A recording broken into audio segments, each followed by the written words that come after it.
returning subscribers, feel most welcome.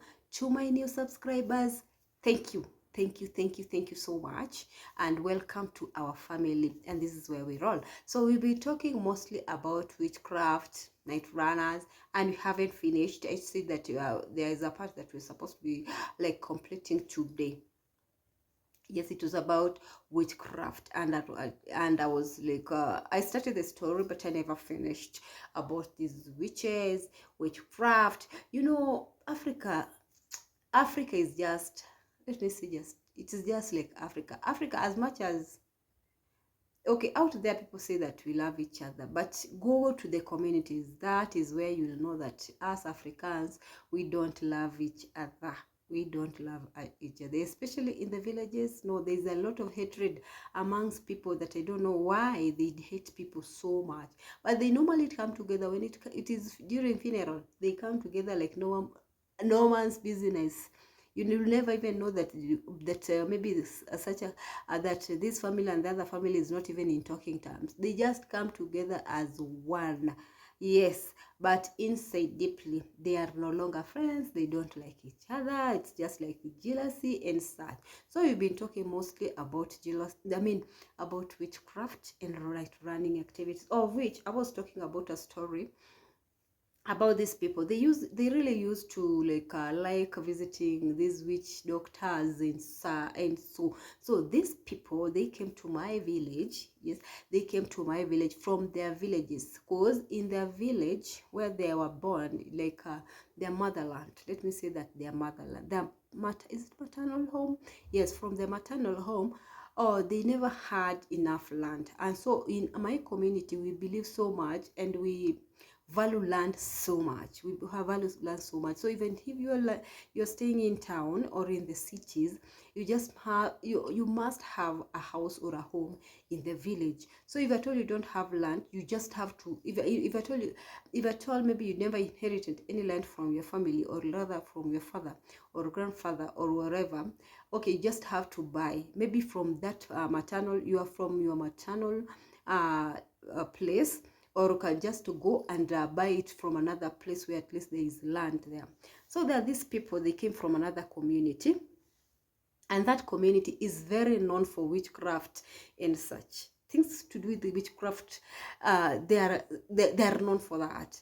So they came from that community to our community, or rather to my community, where they started staying. And when they started staying, by then we were in the city. And since we were in the city, we were not even using our lands, like our lands, the ones that we inherited from our grandfather, is like yeah, my father's land. We are not using it. So since we are not using it, they came and requested my father to let them be using the land that were there, since us were not around. So they were like, since you're not around, why can't we just be using this land to cultivate, so that at least we can get something to keep them to keep people away from maybe grabbing your land. You know, when the land is there, a bear, people might even come and grab it and such stuff. So they were like, why can't we just why can't you allow us to be staying here and be using these pieces of land that you're having to plow and cultivate our crops, of which my father agreed, but on one condition. He told him that when time comes for me to come back to the village to start using my land, you just have to go, or rather you just have to give me my land, because I'll be using my land by then. So it was there, just it was like an agreement. So they agreed. So we stayed in the city for over 10 years. Yeah, over 10 years we stayed in the city. So when my father got a transfer back near home, where he was working from, not from the city to almost home, where we were living, like in our maternal home, near our home, near our rural village. When he got transferred, he requested him, told him that we had an agreement, and now we are back, but this piece of land that you have been using to stay in, we are not going to touch on that. But the other lands, I'll be taking back my land, and will be using. Since I have a family, I'll be using this land. So it was like it never went down well with these people, because they were like three brothers. They were like three brothers. It never went down well with them. To them, it was like we just came to grab their land, and that wasn't the notion. That wasn't the case. So with them, they never. It was they never took it positively. So they started to like go to visit these witch doctors, and so for them to be given some concussions, some how can I put it, some herbs. Yeah, some herbs. There are these herbs that you're being given, of which you can use them to harm somebody or even to get rid of somebody. So that is what they did, or he did. The elder brother did that, and it never went well with him. Something just happened. You know, when you're doing something bad to somebody and that person doesn't even care about anything, that person, you're still eating food from that place, and that person is still concerned about you, your welfare and such things, and you're still doing bad things to that person. All these things always backfires and goes back to you, and that is what happened. The elder brother fell sick and died mysteriously. The second brother also fell sick and died mysteriously. You know, it remained only one brother. And this one brother never, the last brother never learned his lesson. He continued with his witches and such. Oh, okay. So one day, I remember so well because during that time, my mother was expecting our last born brother. Yeah, and she was like 7 months pregnant, if I'm not wrong. She was like almost 7 months pregnant. It was so advanced. The pregnancy was so advanced. So one day, so this guy, like he wanted to like now start with my mother, to harm her, to get rid of her.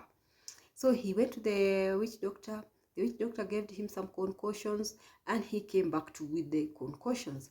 When he came to the concussion, so he was like, you know, the rule in the rural area, or rather in the villages, there is a way in which they always make their houses. It's like a semi-permanent house. They make them using mud, using poles, and maybe iron sheets, or maybe grass, grass thatched houses. But ours was made of iron sheet. The roof was made from iron sheet and mud and some poles. Let me say poles, or sticks rather, like something of that sort.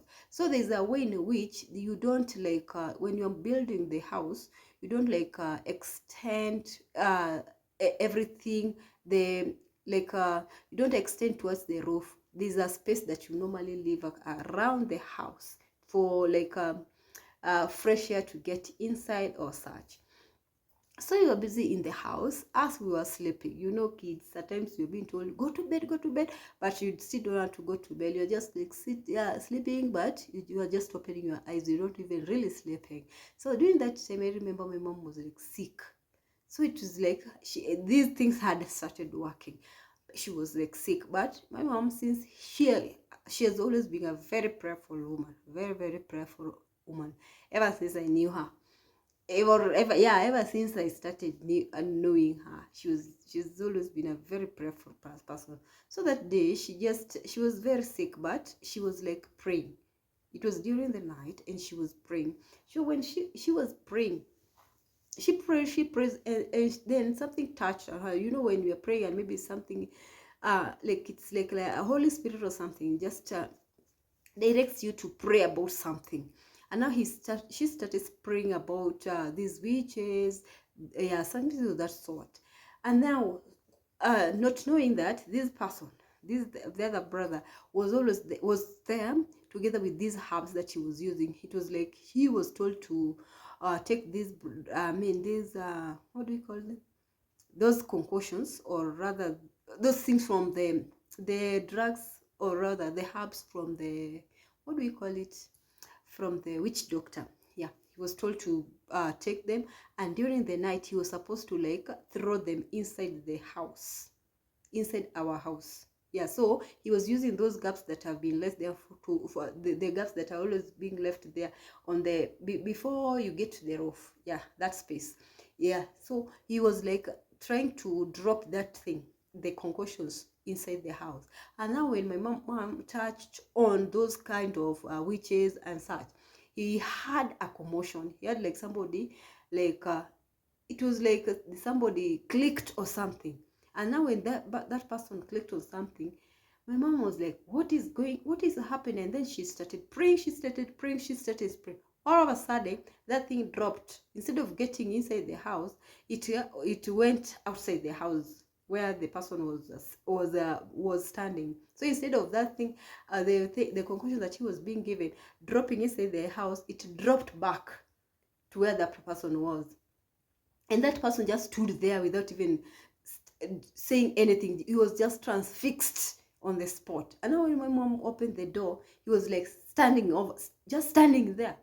And now my mom asked him, what is going on? What are you doing here? This in the middle of the night. What are you doing here? What are you doing in my homestead? What are you doing in the homestead? Then he was like, oh, I just came to borrow water. After some minutes of silence, he was like, oh, I just came to borrow water. That is why I'm here. But my mom had something. And now when he went away, my mom was like, no, there's something going on that my spirit is telling me that there is more to this than meets the eye. Now he took a torch. A torch is like a spotlight. He started like the place the place where that guy was standing. My mom started like it was like there's something here. So she was like trying to find out what is it that dropped, because it is like she had something dropping, but she never saw anything, because in the house the thing wasn't there. So she was like, there's something that dropped, but though I don't know what it is. So she was like trying to find out what is it that dropped. On getting to the spot, he found something, like feathers, such stuff, some bones, such stuff. And as we were like, there's something going on. And then when we got out, my mom was like, can you bring me a box of matches? We brought the box of matches, and she just lit a fire and burnt it. Prayed over it, lit a fire, burnt it. After that, the next day, the person was not even standing from his bed. The person was literally sick to the point of death, sick. And when he was sick in the morning, she called his wife, and not she, I mean, he called his wife and told his wife to come and call my mom to go and pray for him. And now when my mom reached there, my grandfather was like, no, you're not supposed to be going there. That person wanted to kill you. Right now, you wouldn't be alive. The person was not even even having any remorse that you are pregnant and expecting a child. He wanted to kill you together with the child that you're expecting. Don't go over there. Don't even go to pray for him. But my mom was like, no, just let me go pray for him, so that at least he can see what God can do. My mom went there and prayed for him, and mysteriously this guy just woke up. But before he was prayed for, my mom just told him, first of all, before I pray for you, confess. What is it that you wanted to do to me? And now that is when he confessed. He said that, okay, this is what happened. I was not happy that you guys came back from the city. It was like you just came back to grab this piece of land that you've been having. It's like you just came to take away everything that is meant for us. And that is the reason why I decided that I was going to kill you together with your family. And I went to such a place, and those people gave me the concoction that you burnt. Those stuff that you burnt, they are the people that gave me. The witch doctor is the one who gave me, and I was supposed to drop it inside your house. But unluckily, when you are praying, you touched on those kind of stuff, and it fell back. And when it fell back, that wasn't it's like I went against the rules. It was because it was supposed to be getting back into your house so that it could harm you together with your kids. But since you are praying so hard about that thing, I don't know how it mysteriously dropped from my hand and dropped outside to the side that I was standing. So it backfired, and that is the reason why it has affected me like this. And I cannot go back to the witch doctor who gave it to me, because first of all, it is very far. It is very far, and before I even reach there, I might even die. So you just go ahead and do what? And pray for me. Pray for me. That is what happened. He was prayed for, and he got well. And this guy just continued with whatever he was doing until one day, one time, he was just literally sick. He never learned his lesson. It was something that he was still doing it. He was still doing it from one witch doctor to another, from one witch doctor to another. That was the norm. That is what he used now to do. Until now, it started like his health started deteriorating, of which he went back to his maternal home, where he used to stay before they came to our village. He went back to that place, though they never even had any close family that were around. I don't know why. Okay, so when he went there, he was, unfortunately enough, he died. And when he died, you can imagine what happened. He was brought back to our village, because in that village they never had any land that they could even use to like bury their death or something. They came back to this land that was ours. That is where he was brought, and he was brought using a cart. I think you guys know a cart. It is like something that is used to carry luggages. There's a way in which it's being tied. It is being tied on a donkey, and then the donkey pulls it. That is what they used. That is what they used to bring that person back dead. It was just put there. Something was just made like a seat, and then he was put there like somebody who was sitting. You couldn't know. It was in the middle of the night that he came, because that is something that you cannot do during the day. You will scare people away. So that is something that they started doing, that walk. They started walking that walk during the night. And at dusk, he arrived at dusk, and the whole village was like, what is going on? We have never seen this kind of a thing. Somebody who has died being brought back to the village using a cart instead of a car, or even a van or something. That is something that is unheard of. So he was brought back in the village using a cart. And before even dawn, before even it reached morning, because the people in the village were like tired of his bad activities, because he was somebody who was like, it is really like everyone in the village knew that no, this is not this family is not right, this family is not good. So people were like shining away from him, and from that family altogether. They were like shining away from him, and nobody wanted to do anything to do with him. So, but when he died, people are like, now he has been living amongst us. Now, what are we supposed to do? Why can't we just contribute something small so that at least he can get a decent send-off or burial? So when people are busy doing 1, 2, 3, like going ahead, bringing this, in the village, you bring whatever you have. If at all you don't have money, you can bring even corn, you can bring beans, you can bring chicken. Yeah, it is like a party. In my community, when somebody dies and the person is being buried, people always comes together like a party. It is like a celebration. You are just given the last celebration in form of, in form of like a party. So before it reached even 9 o'clock, you can imagine what happened? Because these people that brought him were drunkard. No sober person can do that. No sober person can do that. Can even try to bring somebody who is dead using a cart. No sober person can do that. These guys were drunk. So before it reached even 9 o'clock, when people are just like, people are just coming to see, oh, so and so is dead, let us go and see him, something of that sort. Before it reached 9 o'clock, the people that brought him, just took what do you call it? A mat made of papyrus reeds. I think you know what papyrus reeds are, but if at all you don't know what papyrus reeds are, for those people who don't live along the lake, because me, I live along the lake, so I know what papyrus reeds are. Papyrus reeds, they grow inside the lake, and you can check them out. You can just go in the lake, cut them using a canoe or a boat. You cut them. There's a way in which you can. One of these fine days, maybe if at all I go to the village, I have to make a video about these boats, these canoes that people are using, the engine boats that people are using in the villages. So when you go to, they are always in the middle or the shores of the lake. In the shores of the lake, you'll find them.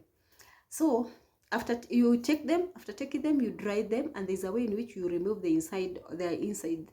After removing the inside, you can even you can dry them, or yes, after drying them is when you can make a mat of it. You can also make basket or out of them. You can also make chairs, beds.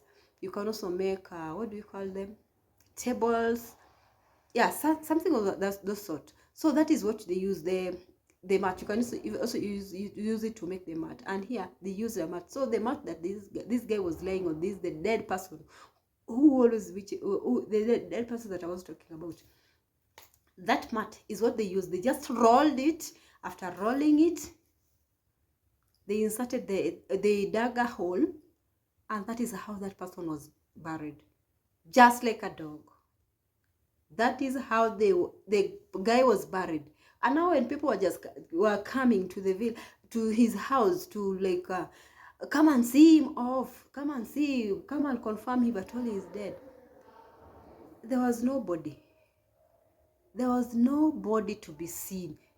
The people that brought him were like, we already buried him.